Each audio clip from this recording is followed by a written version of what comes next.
antara Palestina dan Israel bukanlah konflik yang muncul tiba-tiba, melainkan berakar dalam sejarah panjang penuh luka, kolonialisme, dan perebutan tanah.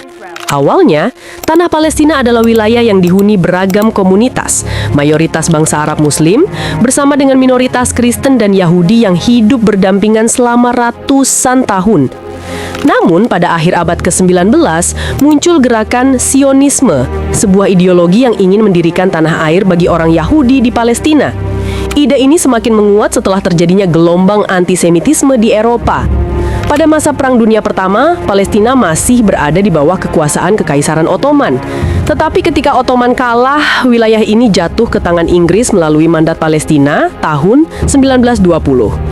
Inggris, lewat Deklarasi Balfour 1917, berjanji mendukung terbentuknya tanah air nasional bagi bangsa Yahudi di Palestina. Janji inilah yang kemudian menjadi sumber perpecahan, karena bagi bangsa Arab Palestina, tanah itu adalah rumah mereka turun-temurun yang tak bisa digadaikan. Seiring berjalannya waktu, migrasi orang Yahudi ke Palestina meningkat pesat, terutama setelah tragedi Holocaust dalam Perang Dunia Kedua. Ratusan ribu Yahudi melarikan diri dari Eropa dan masuk ke Palestina. Populasi yang awalnya minoritas menjadi semakin besar, menciptakan ketegangan dengan penduduk asli Palestina yang merasa hak mereka digusur sedikit demi sedikit. Konflik berdarah pun pecah antara komunitas Arab dan Yahudi.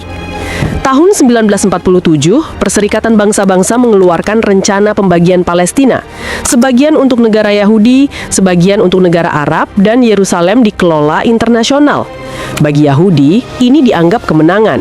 Tetapi bagi bangsa Palestina dan negara-negara Arab, pembagian itu dianggap tidak adil karena mayoritas tanah subur diberikan kepada negara Yahudi, sementara orang Palestina yang merupakan mayoritas penduduk kehilangan hak atas tanah leluhurnya. Penolakan pun terjadi secara besar-besaran. Puncaknya pada tahun 1948 ketika Israel memproklamasikan kemerdekaannya, negara-negara Arab langsung melancarkan perang untuk menolak pendirian Israel. Namun hasilnya justru memperburuk keadaan. Israel menang, memperluas wilayahnya jauh melampaui batas yang ditetapkan PBB. Sementara lebih dari 700.000 warga Palestina diusir dari kampung halamannya, peristiwa yang dikenal sebagai Nakbah atau malapetaka. Sejak itu lahirlah krisis pengungsi Palestina yang tak pernah selesai hingga hari ini. Kemudian konflik berlanjut dalam bentuk perang-perang besar. Perang 6 Hari 1967 ketika Israel merebut tepi barat, Yerusalem Timur, Gaza, Sinai, hingga dataran tinggi Golan. Palestina semakin terjepit, banyak wilayahnya diduduki, permukiman ilegal Yahudi terus dibangun, dan rakyat Palestina hidup di bawah pendudukan militer. Dari sinilah lahir perlawanan yang tak pernah padam, mulai dari gerakan PLO di bawah Yasser Arafat, hingga munculnya Hamas dan kelompok lain di Gaza. Sejak saat itu, siklus kekerasan tak pernah berhenti. Perjanjian damai sempat dicoba seperti Perjanjian Oslo 1993 yang menjanjikan solusi dua negara. Namun janji itu hanya tinggal kertas kosong. Israel terus memperluas permukiman, Palestina makin kehilangan tanah, dan perlawanan rakyatnya terus tumbuh. Serangan roket, bom, hingga invasi militer silih berganti. Setiap kali ada gencatan senjata, hanya sementara sebelum perang meletus kembali. Hingga kini, konflik Palestina-Israel tetap menjadi luka terbuka dunia. Palestina masih berjuang mendapatkan kemerdekaan penuh, sementara Israel tetap mempertahankan kekuasaannya dengan alasan keamanan. Dunia internasional seling menyerukan solusi dua negara, namun realitas di lapangan jauh dari kata damai.